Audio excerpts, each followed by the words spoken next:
microphone a little closer.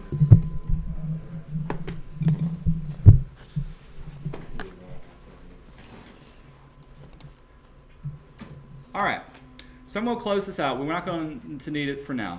When you create a new document in Photoshop, there's a couple of things you can do, but the main thing is go up to File and down to New.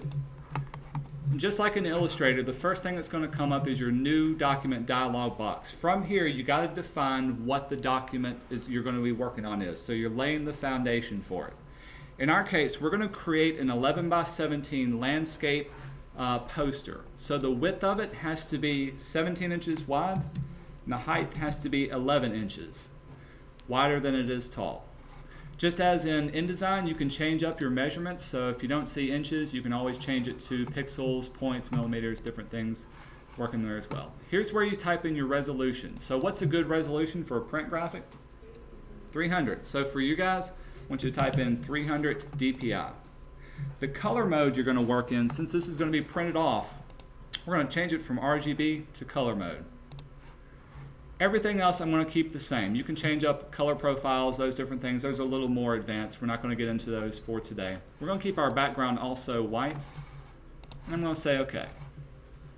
Now remember, when you have 2 or more documents opened up, by default, Illustrator or Photoshop is going to dock them both together. So to undock them, click on the name and drag it off. And so now you've got 2 different documents that are set up from here. We'll close that one down, and we'll work from it.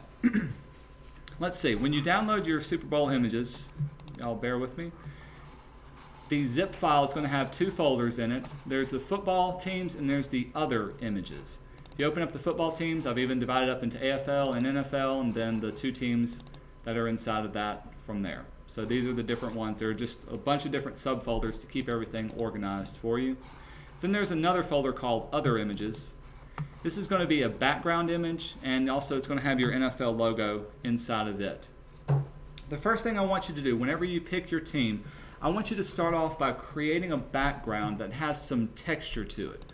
Remember, adding that texture adds a little bit of grit and a little bit of interest to your overall composition. So I'm going to open up my layers palette off to the side. Let's drag it off. Whoop. Bear with me. There we go. Got my layers palette off to the side so we can see it. Remember, our background layer by default, we've set it to white, so that's why it's white for now. Now I'm going to drag in the background JPEG. Watch what I do here. Several people, they've made a mistake and did one thing. If I was to just drag this background JPEG onto here, it will load into Photoshop. However, it's going to create something called a smart object. Notice that on my background JPEG right here, it's got another little icon. I don't want it to be a smart object. I'll get into what a good smart object is in just a few minutes. I want this to be just a regular layer. So I'm going to hit delete it out. When you open up an image in a new folder or a new window, drag it down to the icon and release. Now, when I undock them, I can use my move tool, black arrow, click and drag it into this one. It'll place it on a new layer. Notice it's a little bit smaller, but now on this layer 1, I don't have that smart object icon. A smart object is going to allow you to scale things and without losing resolution. And for the background, we're not going to worry with that. It's just going to add extra details. So I've got this object. It's on its own layer. Obviously, the first thing I need to do is to make it bigger. So if you ever need to scale something in Photoshop, you can go up to Edit, scroll down, and look for Transform. And these are some different ways you can transform whatever layer that you have selected by scaling it, rotating it, distorting it, doing different types of warp. You can even rotate it or flip it around from this particular drop-down menu. But this is under Edit and Transform, and this is where you can choose what you want to do. In our case, we want to scale it. With Scale selected, I've got a bounding box around everything that's on this layer. Notice I've got the little dots at the corners and the sides of our object. And just as in Illustrator, if you were to click on any of the edges, you can drag it up and resize what you're working on. Also, you can hold down the Shift key and it'll keep it proportional, but since this is kind of just an amorphous background, we're not going to worry about it. The main thing to remember when working for transforming an object is you got to lock it in. You've got to commit to it. If you want to lock in any transformation that you've done, in this case I've made it bigger, look at the top center of your screen. You've got a checkbox up here. Clicking this will secure, it'll lock in that change that you've created. Another thing you can do if you don't want to hit the checkbox, you can hit the Enter key, which is at the very bottom right-hand side of your keyboard. It's not the return key, it's the Enter key. That'll do the exact same thing. If for some reason you didn't want to commit to the changes that you've made, there was also another icon with a circle with a slash through it. If you click that, it'll just undo whatever you've done. Before I move on, any questions? All right. So now I've got a good background for what I'm working with. The next thing I want to do is I want to make sure that the colors I'm using are appropriate for my overall composition. So you've got two different teams, and if you look on the one that I created, I had the Patriots and I had the Falcons. The Patriots have this nice dark blue, and they also have red, but blue is their primary dominant color for their jerseys. You had the Falcons, which were this bright red. So I want the background to reflect the same colors that they have within their jerseys that they're playing on. So what I want to do is create a gradient that goes from whatever team color on one side to the other team color on the other side. And this is what I want you to incorporate into your design as well. So I'm just going to recreate this one for now, and I'm going to choose the blue and go to the red. Let's bring this back down, go back to our document we're working on. We kind of got into working with the gradient tool, and that tool is found, if you didn't find it last week, if you'll click and hold, it may be hiding underneath your paint bucket tool. So if you find your paint bucket, click and hold, here's your gradient tool underneath it. With it selected, gradients will allow you to move from one color to the next color. If you look up in your tool options at the very top, this is where you can choose what color it's going to fade into. By default, here's some just pre-made swatches to go from. The first one's always going to be your foreground and your background color. And you can look at the bottom of your toolbox and see what colors those would be. So if I was to say change my foreground color, I clicked on it to, let's choose Patriots blue. I'll say OK.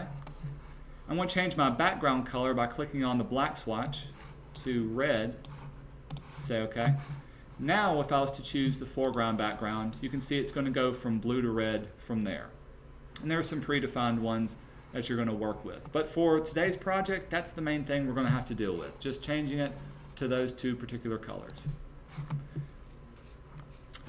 The next thing we need to do is to make sure we're going to add something to this. And when you work in Photoshop, you want to have that non-destructive kind of editing. So we want to make a new layer that we're going to work on. So in our layers palette, we've got our background on layer 1. Just below our background, let me zoom this up so we can see it. Which icon should I click to create a new layer? This one? The square one? This one? This one? Very good. Okay. So this is going to create a new layer on top of whichever layer we have selected. In this case, I've got layer 2. In layer 2, this is where we want to create our gradient, which is going to go from left to right. By the way, there's some different types of gradients you can choose from. And the little icons at the top will give you an idea of what they'll do. So you can do a circular one, you can do a radial, you can do a bilinear type gradient. In our case, we're going to choose the first one. This is your normal, regular looking layer. I'm going to click on the left-hand side and drag across. I know it's kind of hard to see. But when I let go, give it a second. Uh-oh, I didn't even choose the right one. Be sure foreground to background gradient is selected before you start. I had the foreground to transparent. Let's try that again. So click and drag all the way across. So now I've got that gradation of color that I'm looking for. The team for the Patriots is going to be on the left-hand side. Falcons is going to be on the right-hand side. One thing you may have noticed last week, whenever you use your gradient tool, wherever you click, that's where the color is going to start. And whenever you release, that's where the gradation, the change of color, is going to end. So if I wanted this to end very quickly, I could start by clicking here in the center, drag just a little bit, and when I release, now notice that the change happens very, very quickly. If I move just even smaller a bit, it almost looks like there's no change at all. So the more you click and drag, the slower or the more distance it'll take to change from one color to the next, and that's how we did that. Also, you remember last week, now I want these pixels to be blended in with the texture that's below it. So in other words, I want to see this texture, but I want it to be colored this color. If you'll look back over in your layers palette, so I've got layer 2 on top of the texture. We're going to change layer 2's blending mode to multiply. And that's what's going to give us this colored background texture. It's a very quick, very easy way of changing it up. If you wanted to, you can play around with different types of blending modes. So if I did, let's say, color burn, gives you a much deeper, richer look. Darken color, won't really change up much. Hey, if I want to make it lighter, I could even do this. I'm going to leave it up to you how you want to change up the background. The main thing is make sure your background has a texture and also reflects the colors of the teams that you're going to be working on. Change it back to multiply because that's what I like to work with from there. Before I move on, what questions do y'all have? No questions? Do y'all want to see more lip syncing videos? Okay, I'll move on. Yay, yeah. All right. So I'm going to go back to my pictures. Let's start adding some pictures and actually working with the different football teams. So we got AFL, Patriots, that's what I wanted. So for each of these images that you're going to work with, I want you to add all 5 of these images, the logo and the 3 different people. If you click on them, you can open them up and see what they look like. You can see there'll be different images. What we're going to do is we're going to take out the background of these people, and I only want you to incorporate the foreground image of the player themselves. So in this case, we're going to take out the background, him, same way this. By the way, the little keyboard shortcut I'm using to quickly open up these images, if you'll click on any image and hit the space bar, that's how you can open it up very quickly. And that's what we're going to incorporate. Who is this football player? Stephen Ridley. Okay. Let's work on him first. Remember to drag him into your Photoshop. File contains data. What? Okay, we'll just say okay. Yeah, it'll open up. If you do get an error, 9 times out of 10, if you say okay, it'll go away. Just like any medical problem that you have. Just ignore it. Don't go to the doctor. It'll be okay. Just kidding. Y'all go to the doctor if you're sick. So what I'm going to do is I'm going to drag him into our layer that we're going to work on, and we're going to take out the background from him. First of all, let me show you one thing when working in Photoshop that's kind of a common problem a lot of people will do. Let's say I wanted to place him on here. Of course, I can move him around. I've got my move tool to do that. If I was to scale him down, what Photoshop is going to do is he's going to look at all the pixels. So I'm going to go to Edit, Transform, and choose Scale. I'm going to scale them way, way down, make them very, very small. What Photoshop is going to do, it's going to throw away all the pixels that it thinks it doesn't need in order to work on this image. So I've made him very, very small. Remember to lock it in or to confirm the transformation when I hit the checkbox. So now I've got a small image of Mr. Ridley. Uh-oh, now I've made a mistake. I need to scale him back up. Well, I've thrown away a lot of pixels just to make him that small. So if I was going to go to Edit and Scale again and make him huge, like he should be, what's happened? Very, very pixelated. Even if I hit Enter and lock him in, his image is now very, very blurred. I've lost a lot of detail that I'm working on. This is kind of a destructive way of working in Photoshop if you have to scale and rescale different things. What I'm going to do is let me show you the non-destructive way of scaling an object. I'm going to delete layer 3 just by selecting, hit delete. Let's load him up again. Y'all bear with me. Got him open. I'm going to click and drag him over again. He's now on his own layer. This time, I'm going to make a smart object layer out of him. I'm going to turn him into what's called a smart object. To do this, you can go up to the Layer drop-down menu, and then down to Smart Object, and choose Convert to Smart Object. It may take just a second, but when you do that, your image will now have that little icon on top of it.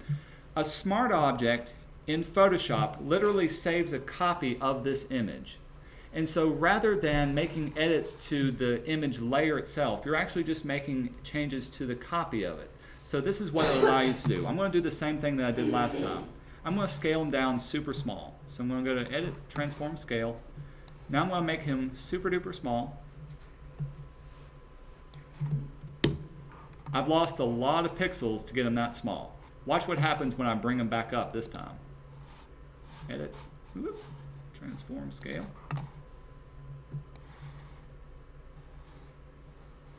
When I bring him back up, do you see the pixelation happen? Not at all. That's because when I scaled him, I scaled a copy of him. Working in smart objects allows you to make changes to different layers, make changes to objects that you create without actually losing any of the necessary data, the necessary pixels that's within it. Now, if I was to keep going and make him really, really huge, it's going to start adding pixels and adding different things. But working a smart object is a much better way of making changes without actually destroying any of the pixels. And that's what you want to do as a professional, because you want to be able to make quick changes. So that's basically smart objects in a nutshell. Any questions about this before I move on? This will also pop up once we start adding vector images to the data that we're working on, which will allow you to change up the vector itself. But for now, when you add any image into Photoshop, be sure to go to Layer and convert it to a new smart object when you're working on it. All right, so let me show you the quick and dirty way of getting rid of a background of a particular layer. What everybody wants to do is they want to take this and they want to go over and grab their eraser tool and start erasing away the different pixels. Now in a smart object, this ain't going to work. If you choose your eraser tool, you get this little icon that's not going to allow you to erase it away. What's the downside of using an eraser, of actually getting rid of pixels? Can't get them back. Once they're gone forever. And that's what we want to do. Instead, we're going to create something called a layer mask on top of the layer that we're working on. There's a couple of different ways you can do it. I'm going to show you the quickest way to work on it. So we've got him on layer 3. Layer 3 is selected. One of the icons down at the bottom of your layers palette looks like this. If you hover over it, it'll ask you to add a layer mask to what you're working on. When you click on it, it's going to add another icon to your layer that you're working on. This is a way of masking out the different areas. So you notice that you can click on the two different icons to work in. Make sure that this one is selected in order for the layer mask to work. I'm going to zoom back out. The layer mask allows you to paint away the background area that you're working on. So I'm going to have to use my paintbrush tool. Let's grab it over in my toolbox. Looks like a paintbrush. And if you don't see it, we also got pen tools, color correction tools. Make sure the brush tool is what you're working on. Also, you've got your paintbrush options. If you want to change up the size of a brush, you can always click this drop-down menu and adjust the size and even how hard or soft the edge of it will be. In this case, we got a very, very hard brush. I'm going to drop it down. I usually like to work around 50 to 60% hardness, and the size is going to depend on the details that I'm working on. Everything else, I'm going to make sure the opacity is 100%. We're going to work through. When you work in a layer mask, the second thing to remember is you've got two colors you can work in, black and white, and shades of gray if you want to consider that. So I've got my layer mask layer selected in here. Notice that the two color swatches I've got are black and white in my foreground and background. Anything that I paint now on this layer mask that's black is going to be erased away from my image. So let's actually start painting around his helmet. By the way, if you want to quickly change the size of your brush, the open and close brackets, which are next to the letter P, will allow you to make your brush bigger on the fly. So now I can very quickly make it big and erase away this background. Or I can make it really small and get down to some of these nitty-gritty details that we're working around from here. So it looks like I'm erasing away the background, but adding a layer mask, let me go back through here and show you what it looks like on the layer itself. You can see now I'm starting to paint black over that particular area. Wherever it's painted black, that's what's going to be masked away in what you're working on. Here's the advantage of using a layer mask. Let's say, oops, I've accidentally erased away part of his arm. I need to bring that back. Well, all I have to do now, go over to your swatches at the bottom of your toolbox. If you'll swap them up, this little arrow icon will swap out your foreground and background color to white. Now when I paint with white, I can bring back his arm and actually add in the details that I previously had lost. You can't do this with an eraser tool. You can only do this when working in a layer mask. By the way, a quick way of swapping back and forth between the foreground and background colors, if you'll hit the X button, notice that the little X is at the end of the name of it.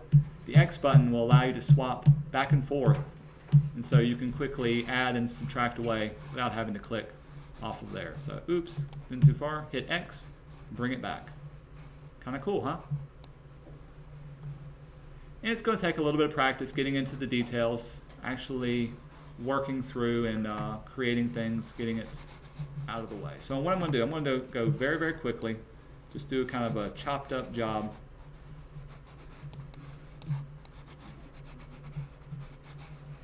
Of getting rid of him. Another thing to pay attention to, whenever you're, especially if you're working as a freelance graphic designer, you're kind of at the mercy of whatever people give you. So sometimes they'll start giving you photographs that just don't work well with your composition. And if I was working with a photographer, I would say be sure to give me full body images of each of the players. Don't have any of their legs cut off, don't have any of their arms or head cut off. I want to be able to have full control over what I'm working on. In this case, I've got his leg cut off at the bottom. So I'm going to tell you just a quick trick on how to get rid of or how to blend that into whatever you're working on. So I'm going to quickly erase that out. Alright, so I've got him cut out, and now he's just cut off at the knees, and that doesn't look very good for my composition. What I'd like to do is to fade from the bottom up, actually have him fading into the background. You don't have to stick just with your paintbrush. Choose your gradient tool. With my gradient tool selected, I'm going to go from black to transparent. So whatever my foreground color is, in this case it's black, to the transparency mode.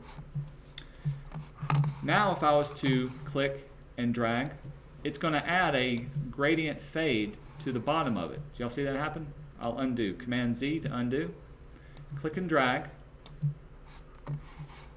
And look at my layers palette. It added that gradient fade to the bottom of my image. And that's how you can quickly do that. You can quickly mask out different areas by using the gradient tool to work with that.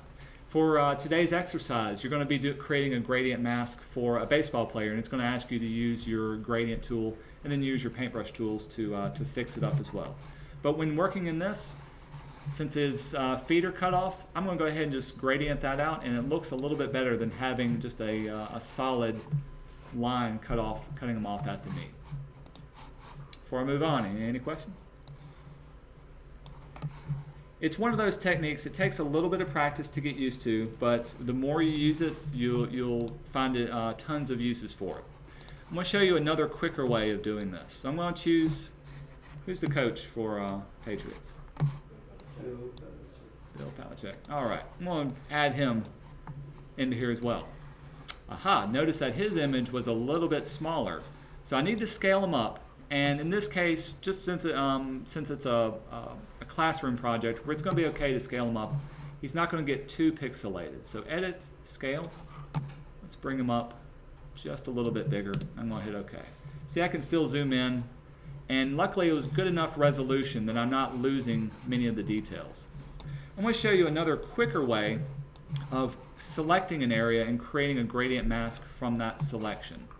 First of all, I'm going to go over to my selection tools. And one of the selection tools you can choose is the Quick Selection tool. Now this is a great little tool that will allow you to select like pixels, but in a manner that uses a paintbrush, or kind of like painting on the selection itself. So I've got it selected. Let me zoom back out.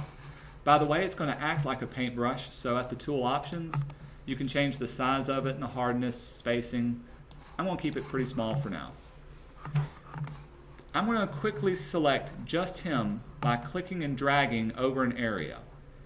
And you can see when I do that, I'll undo that to show you. It'll start making a selection, and then quickly it'll start to jump and grow that selection. Literally, it's going to look for like pixels. In this case, it's picking up all the pixels that are on his shirt. It's saying, hey, you want to quickly select the shirt? Gotcha. Let's quickly select his hand. So now you can see I've got marching ants going around his hand, around his shirt, And it's doing a pretty good job of not picking up anything in the background. You can see the little marquee area. I can go in and get little details from here. Let's do his face. Even his hair has a fuzzy edge to it. It's going to be a little bit of a challenge. We'll quickly select his other hand, the edge of his shoulder. We'll get his microphone and his pants. Okay, if you accidentally, let's say, see the color of his pants was pretty close to this background color. If you accidentally select too much with the quick selection tool, hold down your Option key. Notice how there's a plus sign in the middle of my icon? Holding down your Option key changes it to a minus sign, and it'll delete away this particular area. Let's see if I can get rid of that and have it line up right with the edge. Pretty good. Ain't technology great? This would have taken forever just a couple of years ago. So now I can look through them and see that I've got my marching ants, my marquee going all the way around just his image. Yep, that looks pretty good. So I've got just him selected. Now watch what happens. I'm going to go back over to my marquee, my layer palette. I've got layer 4 selected. That's what he's on. Remember, the icon to click on is this one right here. This will add a layer mask.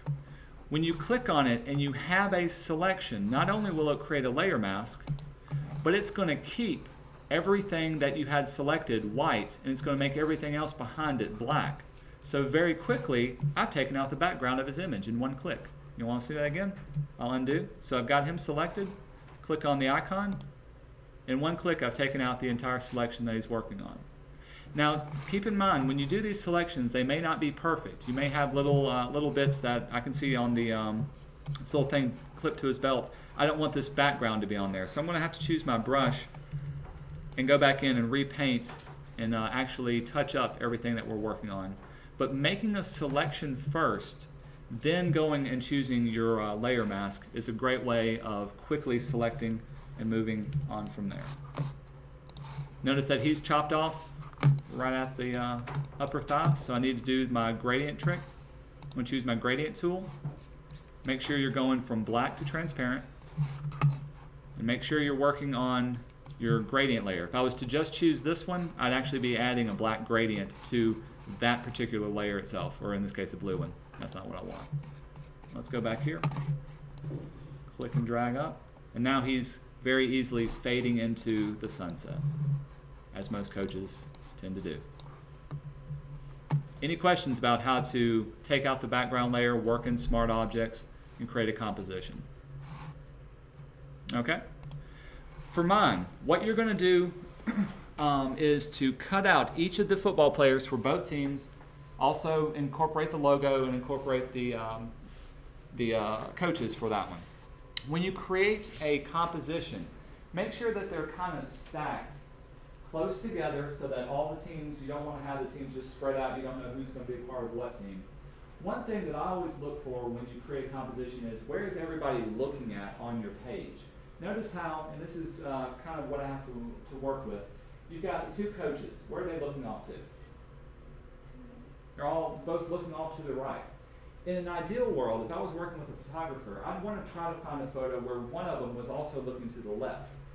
Having one of them, who's the coach for the Falcons? Okay, I'd have the Falcons coach, the guy in red, looking off to the left-hand side. This way I'd have one looking right and one looking left, and they would both keep your eye flow in the center of the composition that you're creating. They'd be looking towards the words. Same way for the football players. I've got one person, his arm is going kind of off the page, and another one is kind of leaning off to the left-hand side. So I've got that one kind of keeps everything centered up, going towards the Falcons logo itself. So this guy, let's see, I'll zoom in so you can actually see me. Arm's going off. This one, the arm is going off this way. So it's very much balanced back and forth. I'd want to try to do the same thing on this side. So he's leaning off towards this way. This guy's leaning off towards the left-hand side. This one's pretty much straight up and down. That's why I chose that particular composition. I'm going to leave it up to you how you create your composition. As long as you incorporate everybody into there and it works out. for today, don't worry about the text. We're going to get into that next class period. I'll show you how to type out the text and actually add the bevel embossing effect to make it look like it's been chiseled into there as well. Before we move on, any questions about the project?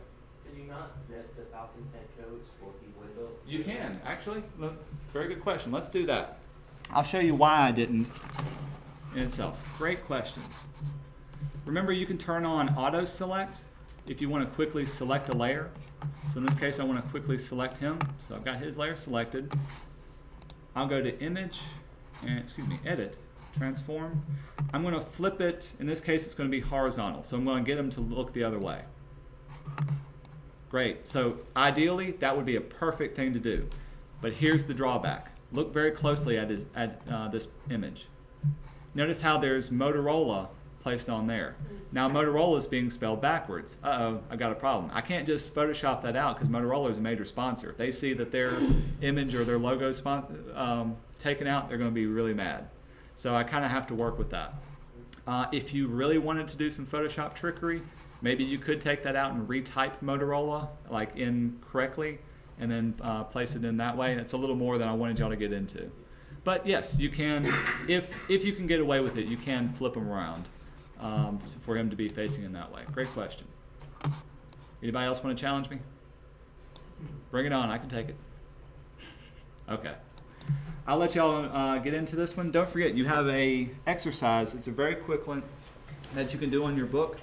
It's on page 277. You're going to take a baseball player and overlay him onto another layer and use and practice the layer masking effect from this one once you get into that. Okay?